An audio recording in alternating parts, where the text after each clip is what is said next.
Buenas Hola noches, Ángel, ¿qué tal? Don muy Pablo, bien, ¿cómo estás tú? gracias a Dios, muy bien. ¿Desde dónde te conectas? Yo estoy en Miami, en Miami. En Miami, Florida. Bueno, Sí, pues saludos desde España, desde Madrid, y aprovechamos pues igualmente. para saludar a todos los espectadores de Estado de Alarma, a los que vamos a presentar hoy un formato nuevo en el que vamos pues a comentar algunos aspectos de la actualidad, mm, probablemente cada semana. Y estaba pensando, Pablo, que esta semana, el miércoles pasado, fue el día de memoria de las víctimas del Holocausto, el pasado día 27, un día de recuerdo y de conmemoración. Y quizá podríamos hablar de lo que significa eso, mmm, para los judíos, por supuesto, pero en general para el resto de las personas, y si eso tiene implicaciones hoy día, si tiene alguna lectura hoy día. ¿Qué te parece? Me parece bien y además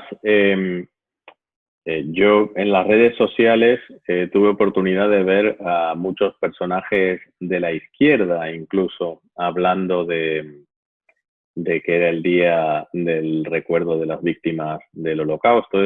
Es interesante porque es uno de los pocos días en los cuales esta gente se digna o siente el impulso de honrar a un judío cuando el resto del año más bien se la pasan machacando al único Estado judío que hay y a los judíos que apoyan a ese único Estado judío, ¿no?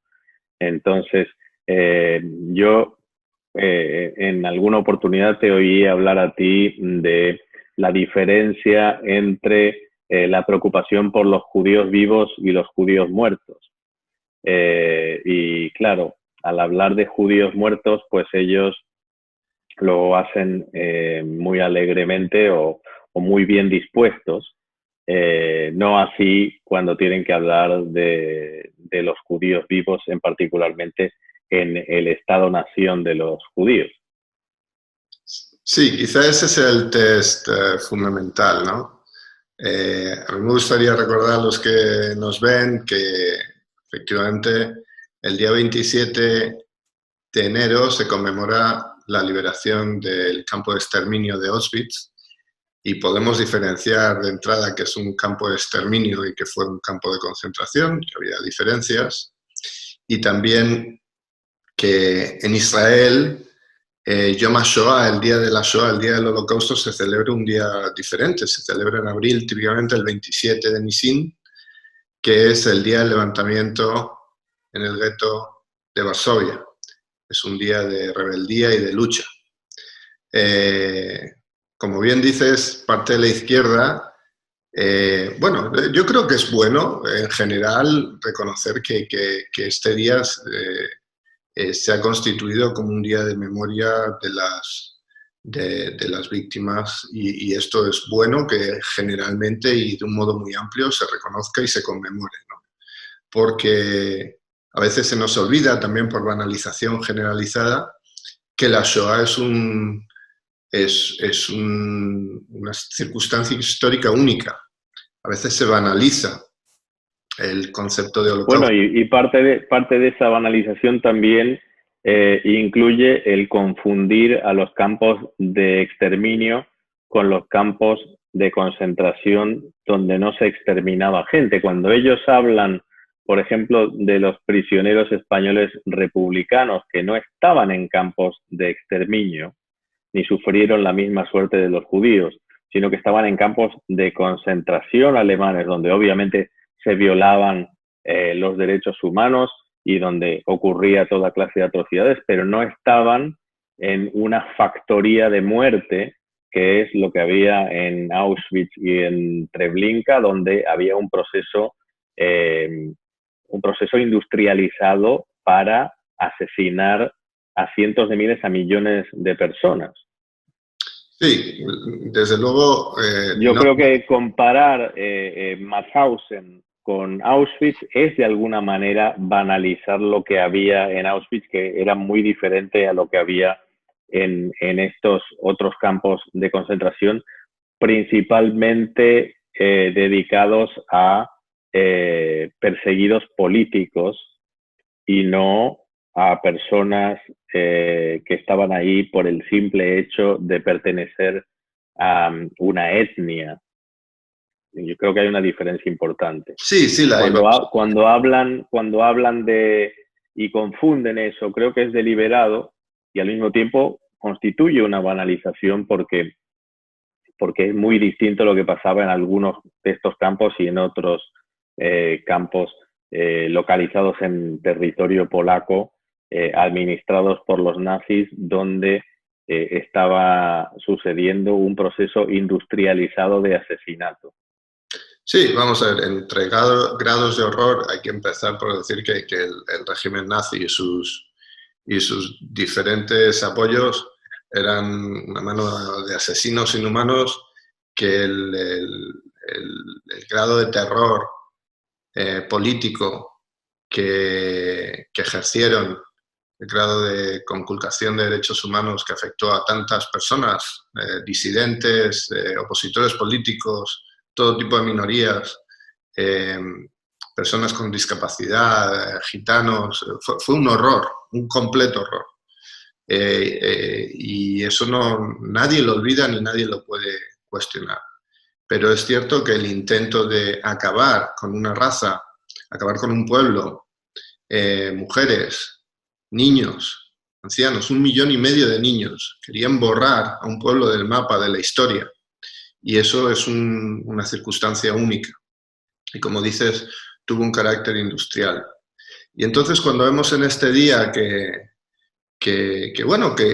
genera un consenso generalizado de repulsa, pues está muy bien.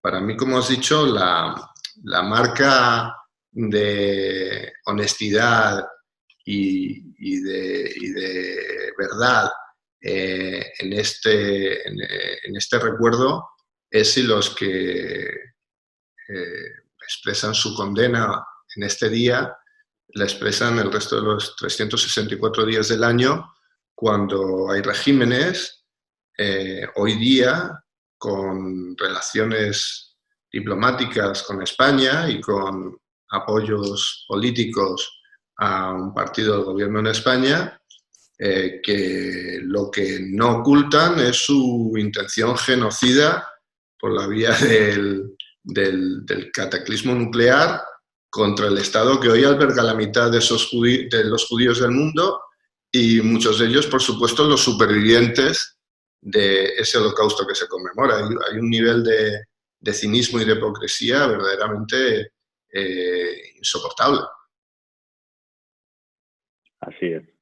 Así es, pero bueno, yo creo que no es por ignorancia de la historia, no es por ignorancia de los objetivos del régimen de los ayatolas, que dicho sea de paso, no sé si los subvencionarán todavía, pero los han subvencionado durante bastante tiempo.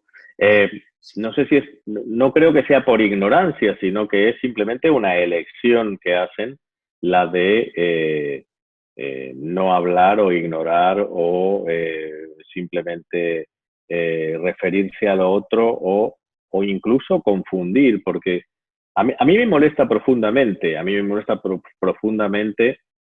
cuando se confunde deliberadamente lo que pasaba en estos campos en territorio alemán, donde había prisioneros españoles republicanos, muchos de ellos combatientes contra el régimen nazi.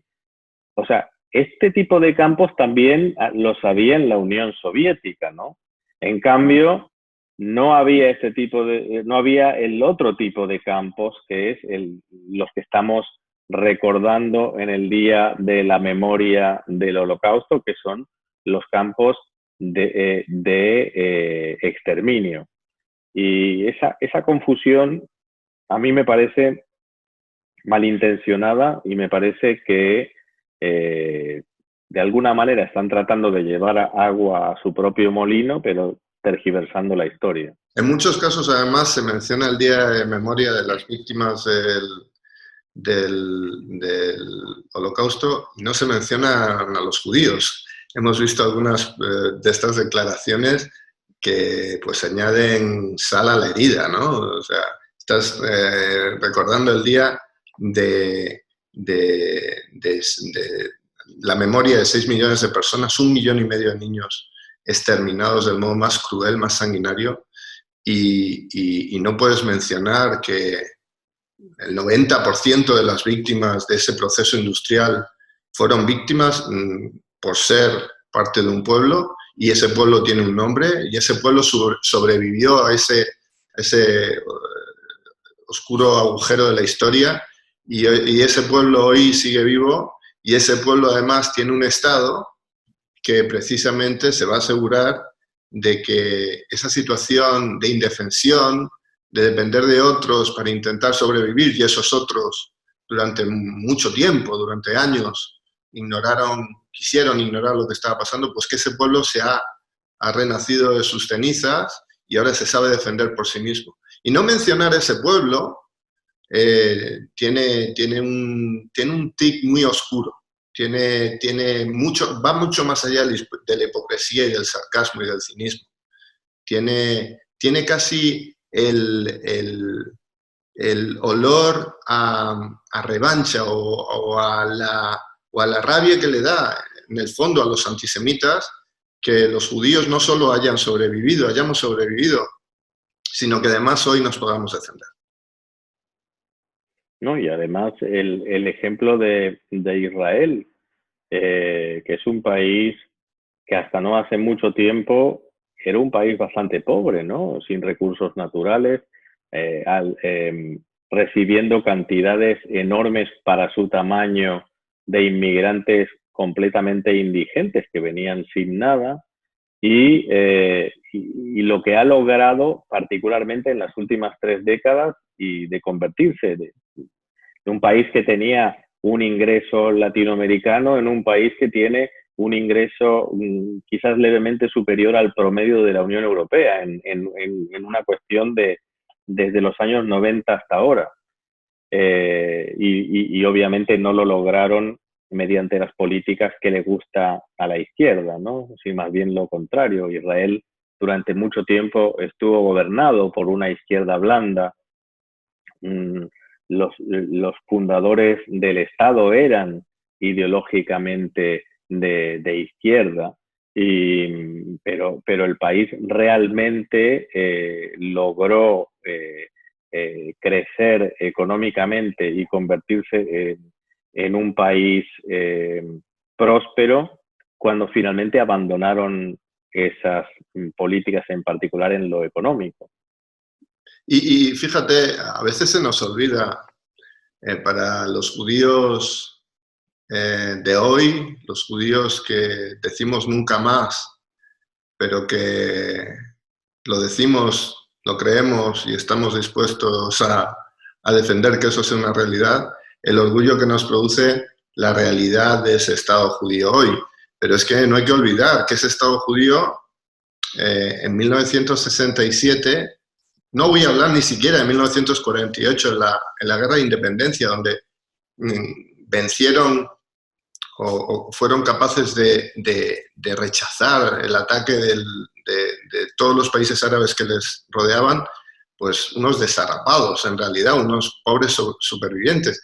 Pero en 1967 ganan la Guerra de los 6 días, de nuevo con un ataque brutal de todos los países que les rodean, un país que solo hacía 20 años, 22 años, eran los descendientes, muchos de ellos, de aquellos prisioneros esqueléticos, medio muertos, verdaderas sombras humanas que habían sido capaces de sobrevivir al exterminio y de salir de los campos. Es una historia verdaderamente impresionante. Pensemos, solo 20 años. O sea, estamos en 2021, como si hace 20 años, 2001, esas personas hubieran sido esos cadáveres andantes y 20 años después hubiesen sido capaces de formar un Estado suficientemente próspero como para rechazar un ataque coordinado de este tipo y una victoria histórica.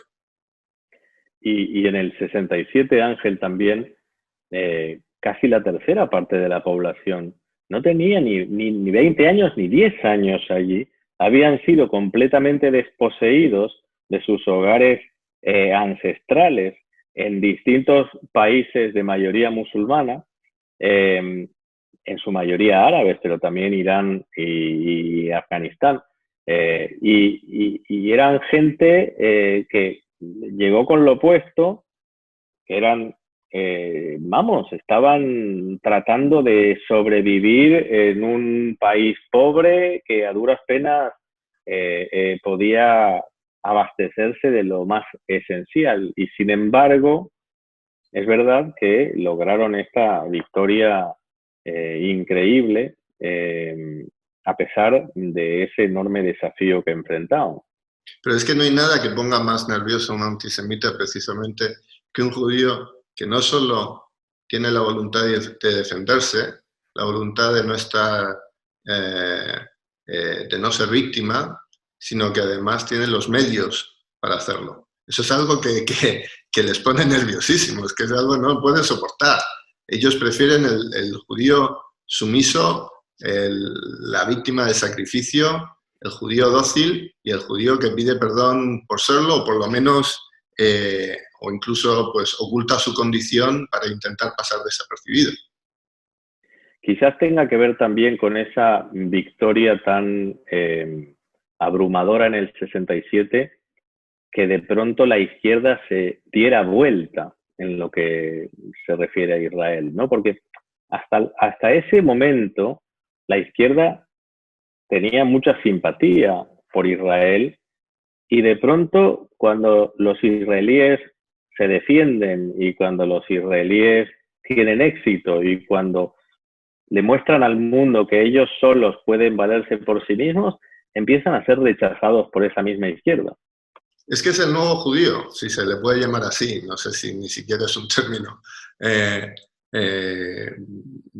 aceptable, pero es el judío, de nuevo, que ya rechaza ser víctima, que reconoce que el sueño del sionismo, que es tener un Estado propio en el que los judíos puedan vivir como judíos, ni mejores ni peores que cualquier otro Estado, pero un Estado propio donde se pueda vivir como judío en mayoría judía, que además ese Estado rechaza ser un Estado débil, que rechaza ser una víctima, que rechaza ser permanentemente el objetivo posible de sus vecinos, que a lo más que puede aspirar es a ser medio aceptado en la región, pero no en un estatus de igual a igual, consentido en el mejor de los casos.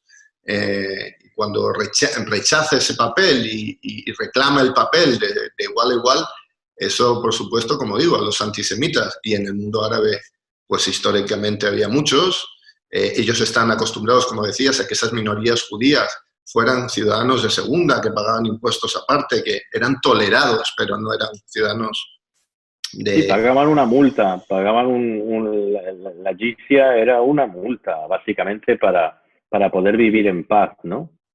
Claro. Sin ser de la parte de la religión islámica dominante. Claro, y el judío colectivo representado por Israel en ese momento rechaza ese papel en esa región del mundo y reclama un papel de igual a igual, ni mejor ni peor, de igual a igual. Y claro, eso los pone de los nervios. Pero ha pasado más de medio siglo de eso, ¿no? Y yo creo que esa actitud por parte de la izquierda ha evolucionado muy mal en esa dirección, al punto de que hoy en día muchos de ellos abrazan los mismos estereotipos y las mismas campañas difamatorias que sus supuestos némesis fascistas promovían a mitades del siglo pasado. Bueno, es que no sé hasta qué punto eran sus némesis. Al final, el pacto nazi-soviético sucede por algo, se reparte en Polonia por algo, cometen crímenes con los polacos por algo, de un lado y de otro.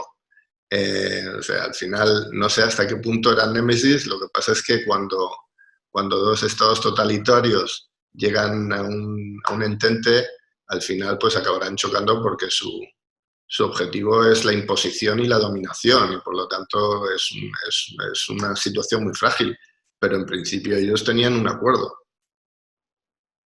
Sí, sí. La partición de Polonia, al día de hoy todavía algunos apologistas soviéticos tratan de justificarla de alguna manera, ¿no? Pero no tiene ni pies ni cabeza. Fue básicamente un acuerdo entre Stalin y Hitler para descuartizar Polonia y para dividirse entre ellos lo que era un país que estaba ahí, un país independiente que ellos no creían que tenía derecho a existir. Y un país que tenía una historia de antisemitismo como algunos de los países de esa región, y en realidad como toda Europa, pero bueno, Polonia en particular, una historia de antisemitismo muy turbia, ¿no?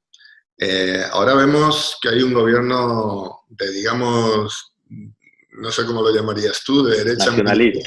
Nacionalista, ¿no? Sí, una derecha nacionalista dura, que ahora mismo pues intenta blanquear su historia, ¿no? Intenta decir que los polacos no colaboraron, que allí hubo campos sí, pero que eran todos alemanes y que ellos no tuvieron nada que ver.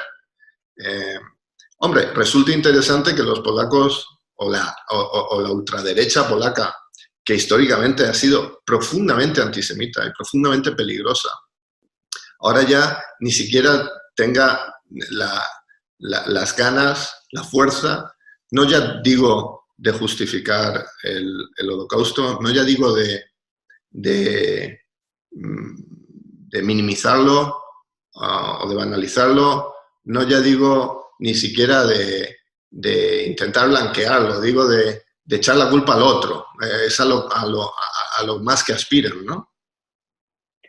Esto también pasa, por ejemplo, en Ucrania. En Ucrania, que realmente no existía como país hasta el año 90, ¿no? Ucrania era una creación dentro de la Unión Soviética, pero había sido parte del Imperio Ruso durante muchísimo tiempo. Y ellos, durante la Segunda Guerra Mundial, tuvieron nacionalistas ucranianos aliados con los nazis, que hoy en día tratan de ensalzar para promover el sentimiento nacionalista ucraniano, pero es cuando uno se pone a hurgar un poquito estos personajes a los que les han puesto monumentos y estatuas en distintas ciudades de Ucrania, eran asesinos, eran aliados títeres de los nazis, simplemente que porque eran antisoviéticos y eran nacionalistas ucranianos, entonces los han blanqueado de alguna manera. En los bálticos también Sí. sucede algo Los croatas, parecido, ¿no? los húngaros. Así es. Oh, los nazis se apoyaron en sus franquicias locales. Y claro, cuando esas franquicias locales ahora mismo evolucionan en esos a veces nuevos estados o estados que se han quitado de encima el yugo soviético y buscan su identidad o reforzar su identidad, a veces caen en esta estúpida tentación de glorificar a personajes que eran verdaderos criminales. Podían ser nacionalistas, pero es que además eran, y sobre todo eran criminales espantosos, ¿no? Pero hubo franquicias y franquicias. O sea, si tú ves, por ejemplo, Bulgaria y el rey de Bulgaria, Bulgaria era un aliado nazi, pero sin embargo se resistieron y el rey no aceptó, incluso en Hungría la persecución de los judíos de Budapest, que fue brutal, tuvo lugar en un periodo bastante reducido, al final casi de la guerra. En Hungría había un gobierno estilo medio franquista, ¿no? Era como una cosa tradicional religiosa, pero no era nazi. Llega un momento en el y no le habían hecho, habían pasado algunas leyes con presiones alemanas y con presiones de algunos grupos locales antisemitas, pero no habían exterminado a los judíos. Esto sucede finalmente cuando los alemanes se hacen cargo en forma prácticamente directa de Hungría, volteando a este régimen facha húngaro. Entonces, hay muchos matices, hay otros países en los cuales los croatas colaboraron de manera mucho más entusiasta. Entusiasta en Grecia, y carnicera. Los ustachas eran... O sea, hasta parece que hasta sorprendían a los nazis por su barbarie, ¿no? Y en Ucrania también pasó eso, ¿eh? En Ucrania también hubo vamos, que hacían la labor con mucho entusiasmo. Pero bueno, hoy en día Ucrania, un país que no tiene una historia independiente muy importante, de pronto busca estas figuras, a pesar de haber habido ese trasfondo tan siniestro, como para crear esta identidad nacional y esta idea de nación. ¿Y tú ves que esto en la Europa Central ahora, si nos fijamos sobre todo en la Unión Europea, ¿no? En Polonia, en Hungría, en estos países que están gobernados por la derecha nacionalista, una derecha dura, una derecha, bueno, identitaria, si la quieres llamar así, ¿tú ves que... ¿cuál crees que debe ser la reacción de los judíos al respecto? Por una parte vemos que algunos de sus gobiernos, aparte de este conflicto fundamental de su papel nacional en la Segunda Guerra Mundial y en el Holocausto, pero en general tienden a apoyar la existencia del Estado de Israel, tienden a rechazar... Admiran a Israel porque Israel hoy en día para estos grupos que podríamos llamar tradicionalistas, Israel es un país que, por un lado, es una sociedad mayormente laica, pero que esta gente laica tiene 3 y 4 hijos, y esta gente laica tiene aspiraciones que en Europa podrían verse como antiguas, ¿no? A tener su propio negocio, a prosperar económicamente, a ser su propio jefe, todas estas cosas que en Europa las hubo alguna vez, que en Estados Unidos han sido siempre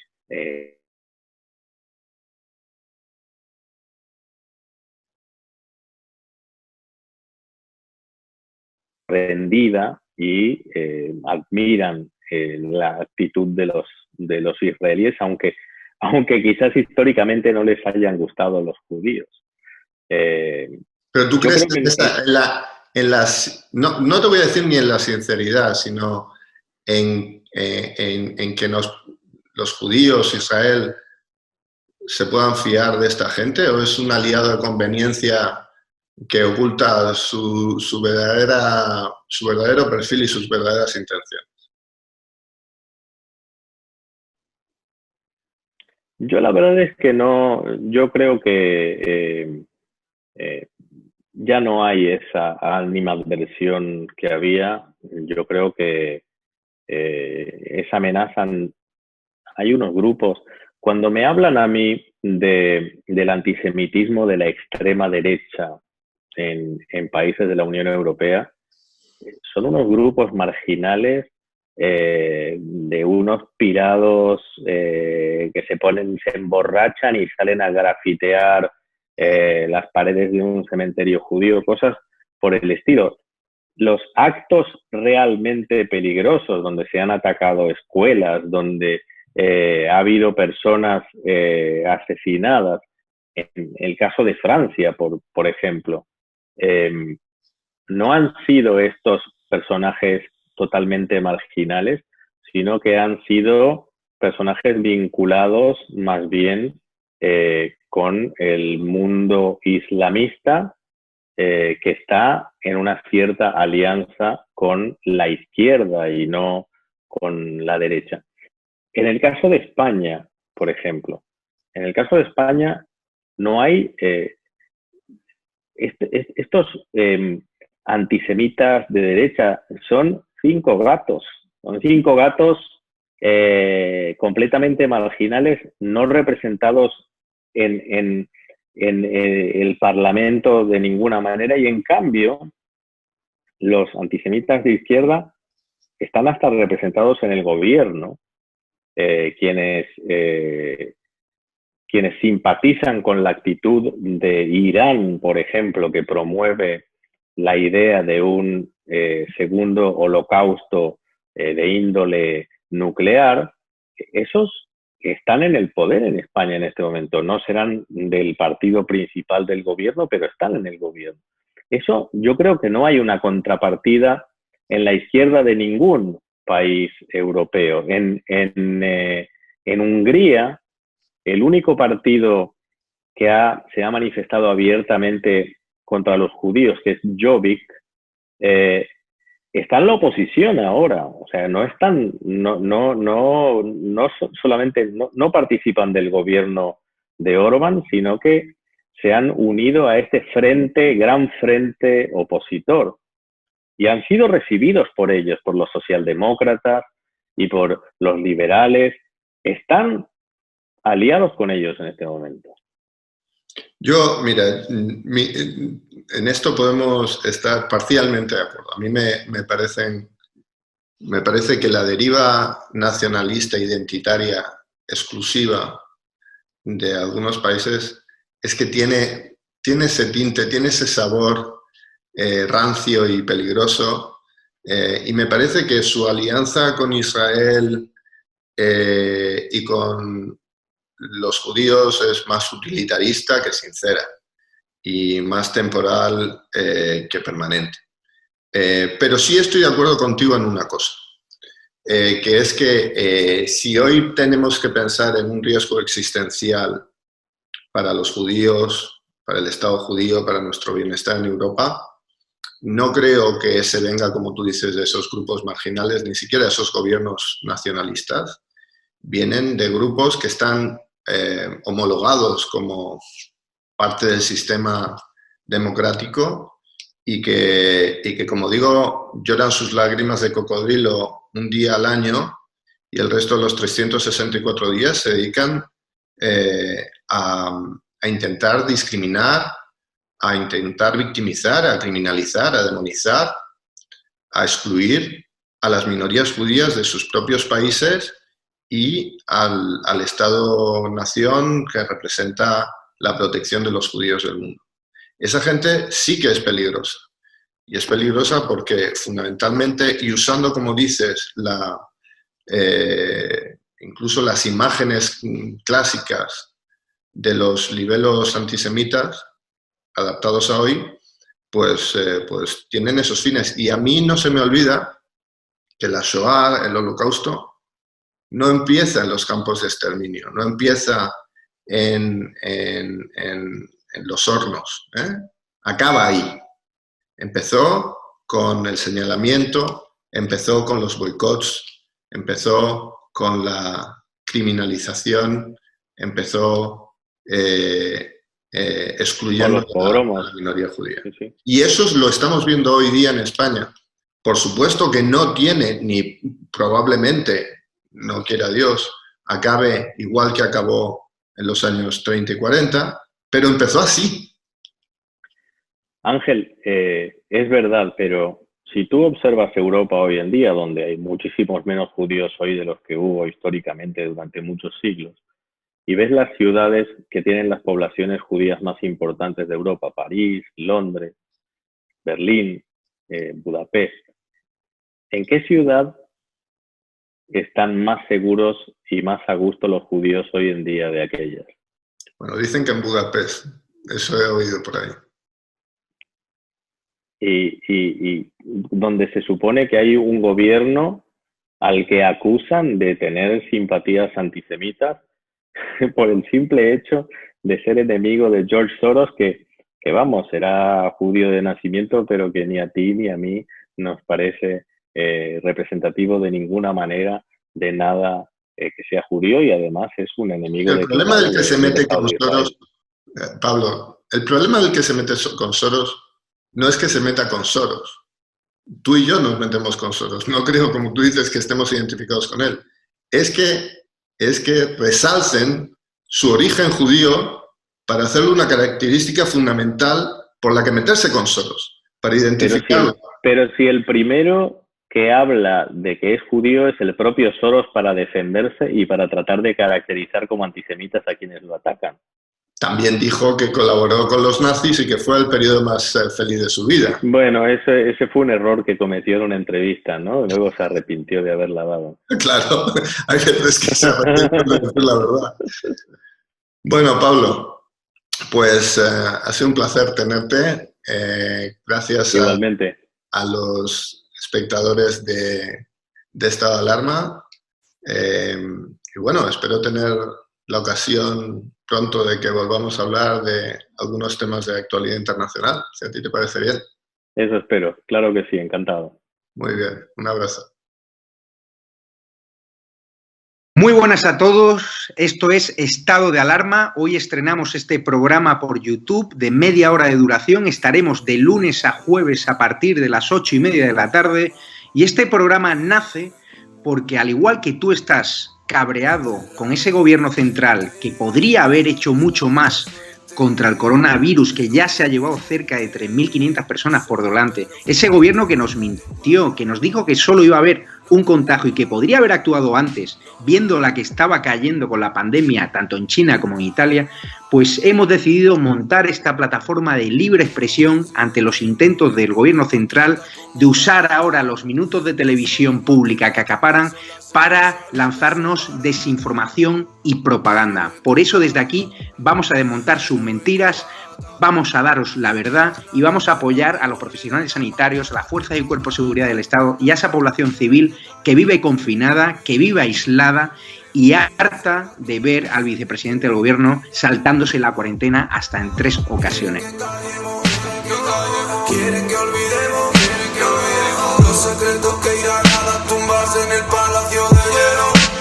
Muchas almas vuelan a diario, millones de velas en los santuarios, demasiadas cruces en el calendario, un país entero contra un adversario, hospitales con mares de voluntarios, todos los balcones llenos en mi barrio, aplausos que se escuchan hasta el planetario, para ángeles vestidos de sanitarios. Nos está costando respirar. Nuestro mundo paró de girar.